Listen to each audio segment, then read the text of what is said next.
राम राम मित्रांनो, मी अमोल कोळेकर पाटील. पुण्यामध्ये वैष्णवी हगवण्याची ज्यावेळेला हत्या झाली त्या दिवसापासून वैष्णवी हगवण्याच्या कुटुंबावरती दुःखाचा डोंगर कोसळला. आपण सगळ्यांनी बघितलं आहे. एखाद्या घरातली मुलगी जाते त्यावेळेला त्या घरामध्ये काय परिस्थिती निर्माण होत असेल हे वैष्णवीच्या आईवडिलांपेक्षा दुसरं कोण चांगलं समजणार आहे. एका बाजूला मुलगी गेल्याचं दुःख आहेच, परंतु दुसऱ्या बाजूला हे जे हगावणे कुटुंब आहे, हे हगावणे कुटुंब त्यांना त्रास देण्यासाठी कुठल्याही पद्धतीची कमी करत नाही आहे. काल आपण सगळ्यांनी ऐकलं असेल त्या हगावण्याचा जो वकील आहे, दोषी, त्या दोषीनं कशा प्रकारे मीडियाला येऊन बाईट दिली आणि कशा पद्धतीनं शब्दांचा खेळ खेळला गेला. त्या शब्दांचा खेळ नव्हता तर तो फक्त आणि फक्त भावनेंचा खेळ होता. ज्या पद्धतीनं वैष्णवीला समाजातून, वैष्णवीच्या आईवडिलांना आणि वैष्णवीला ज्या पद्धतीनं समाजातून एक सपोर्ट मिळत होता, एक भावना जुडली होती आणि प्रत्येकाकडून सहानुभूती मिळत होती, ती सगळ्या गोष्टीला तोडण्यासाठी, सहानुभूती न मिळण्यासाठी हा केलेला प्रयत्न हगवण्याच्या बाजूने त्या वकिलांनी, काल ज्या पद्धतीनं वकिलांनी जे शब्द वापरलेत ते एखाद्या घरातली जर कोणी मुलगी गेली असेल तर त्याच्या आईवडिलांना काय परिस्थिती ते बघून आणि ऐकून वाटलं असेल याचा विचार तरी करायला पाहिजे होता. आज पत्रकार परिषद घेऊन सगळ्या प्रश्नांची उत्तरं दिली वैष्णवीच्या वडिलांनी आणि शेवटी त्यांच्या डोळ्यामध्ये अश्रू आले की माझी मुलगी मेली आहे, तिला मेल्यानंतर तरी तुम्ही आता त्रास देऊ नका. जिवंत होती तोपर्यंत फक्त आणि फक्त त्रासच दिला, मेल्यानंतर तरी त्रास देऊ नका अशी हात जोडून विनंती करत त्या बापाच्या डोळ्यातनं धराधरा अश्रूंच्या धारा वाहायला लागल्या. किती लाजिरवाणी गोष्ट आहे. मला वाटतं ज्या पक्षामध्ये त्या व्यक्तीने काम केलेलं आहे त्या पक्षाच्या अध्यक्षांनी त्या हगावण्याला 2-3 कानाखाली मारायला पाहिजे, चापटायला पाहिजे त्याला, आणि त्याला जरा सांगायला पाहिजे की जिवंतपणे असताना त्या मुलीचे तुम्ही लचके तोडलेत, मेल्यानंतर तरी तिच्या चारित्र्याचे लचके तोडायचे बंद करा. यामध्ये महिला आयोगाने दखल घेतली पाहिजे, संबंधित वकिलावरती देखील कारवाई केली पाहिजे, बार काउन्सिलनं त्या वकिलाची सनद रद्द केली पाहिजे. कारण ज्याला भावना नाही, भावना शून्य जर वकील कोण असेल तर अशा वकिलांची सनद देखील बार काउन्सिलनं रद्द करून त्या वकिलावरती देखील कारवाई केली पाहिजे. आणखी एक महत्त्वाची गोष्ट तुम्हाला सांगतो, या वकिलाचं फार भयानक मॅटर समोर आले. या वकिलावरच एक मारहाणीचा गुन्हा दाखल झालेला आहे 2022 सालमधला. तळेगाव की लोणावळा या ठिकाणी एका कोर्टामध्ये सरकारी वकिलांनी या पट्ट्याची बाचाबाची झाली आणि त्या बाचाबाचीमध्ये कोर्टाच्या बाहेर आल्यानंतर ह्या वकिलानं त्या सरकारी वकिलाच्याच कानफाडात मारली. त्याची गुन्हा दाखल झाला आहे वकिलावरती. या वकिलाचा फक्त एवढाच इतिहास नाही, त्या अंजली दमाने काय बोलतात बघा पुढे.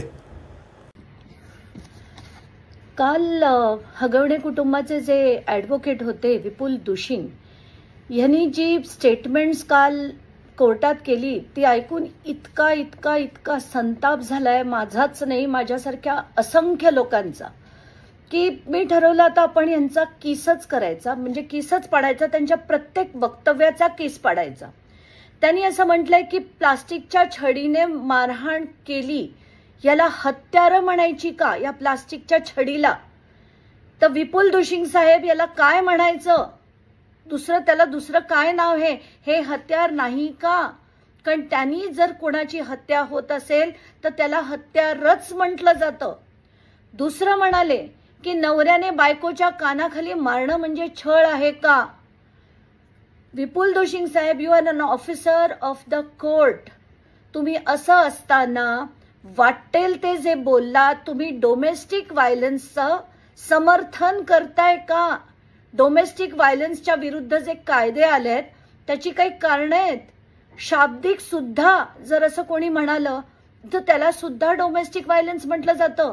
आणि कानाखाली मारणं म्हणजे नवऱ्याने जर कानाखाली मारलं तर त्याला छळ म्हणायचा का? हे तुमचं आर्ग्युमेंट, कोर्टातलं आर्ग्युमेंट. मला तातडीने पहिलं सांगायचंय की पुणे बार असोसिएशननी यांचा सनद रद्द करण्यासाठी मूव्ह केलं पाहिजे. अशा वकिलांची सनद रद्द करायला पाहिजे. आणि कोण आहेत हे? आणि त्याच्यात ते तिच्या चारित्र्यावर शिंतोडे उडवतायत. आता म्हणून मी हे कोण वकील आहेत, काय काय केलंय, या सगळ्या गोष्टीचा आता खुलासा करणार आहे. त्यांच्या स्वतःबद्दल बोलूया. 3 वकील आहेत. त्या तिन्ही वकिलांवर प्राणघातक हल्ला केल्याची एक केस होती आणि त्याच्यावर त्यांना बेल मिळाली होती. तर हा त्यांच्यावरचा पहिला गुन्हा. आता ते कोणाकोणाच्या केसेस लढतात त्याच्याकडे बघू, कारण मी माझं जे डोकं फिरलं होतं काल त्यांचं सगळं ते वक्तव्य ऐकून मी म्हटलं आता लोकांपुढे जाऊ दे की हा विपुल दुशिंग कोण आहे. त्यांनी 39 मुलींच्या मॉलेस्टेशनची केस होती. 39 मुलींच्या मॉलेस्टेशनची केस एका झेडपीच्या शाळेतली होती, जी प्रिन्सिपलनी एका शिक्षकावर केली होती. त्याच्यासाठी लढणारे आणि त्याला पॉक्सोतून सोडवणारे हे महादिग्गज विपुल दुशिंग.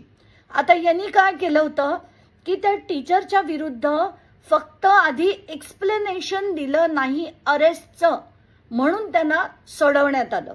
हे इतके विद्वान आपले विपुल दुशिंग. दुसरी केस, तुम्हाला राहुल शेट्टीचं ते गाजलेलं प्रकरण कदाचित आठवत असेल लोणावळ्यातलं. त्याच्यातले जे 9च्या 9 अक्युज्ड सोडवले गेले होते त्यांना सोडवणारे विपुल दुशिंग.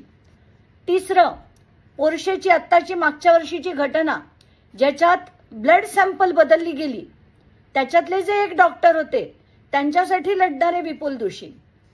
चौथी केस, गँगस्टर गजानन मारणे, आपल्याला आठवत असेल की ज्यांनी वरात काढली होती जेलच्या बाहेर आल्यानंतर, जसं काही लढाईत जिंकून आले होते ते, त्या गजानन मारणेची केस लढणारे विपुल दुशिंग. आणि या गजानन मारणेवर 6 FIR होत्या, त्यांच्यासाठी लढणारे विपुल दुशिंग.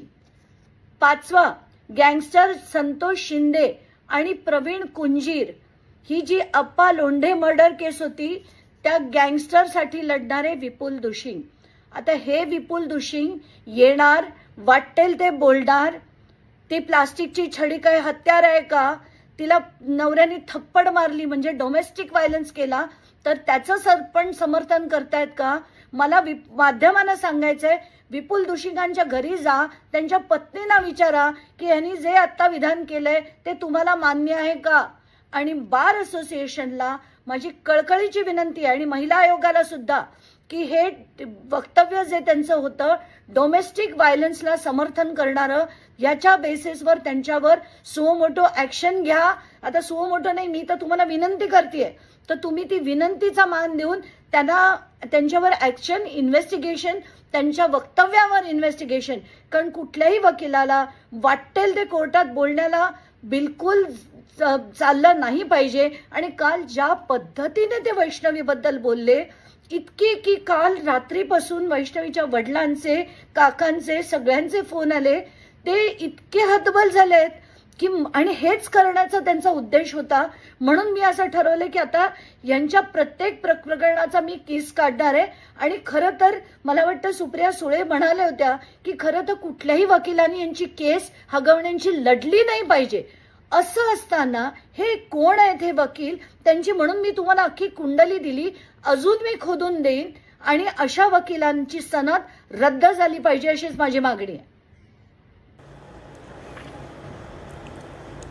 बघितला व्हिडिओ, कशा पद्धतीने या वकिलांनी आजपर्यंत कुणाकुणाच्या केसेस लढलेल्या आहेत याचा विचार पण आपण नाही करू शकत. मारणे गँग, ज्या मारणेनी तळोजामधून जेलमधून सुटल्यानंतर तळोजा ते पुणे त्याच्या घरापर्यंत पूर्ण मेगा हायवेवरून, एक्सप्रेसवेवरून मिरवणूक काढलेली, त्या मारणेचा हा वकील आहे. पोर्शे कार प्रकरणामध्ये ज्या डॉक्टरांनी चुकीची ब्लड सॅम्पल दिले त्या डॉक्टरांची केस लढलेला हा पट्टे आहे.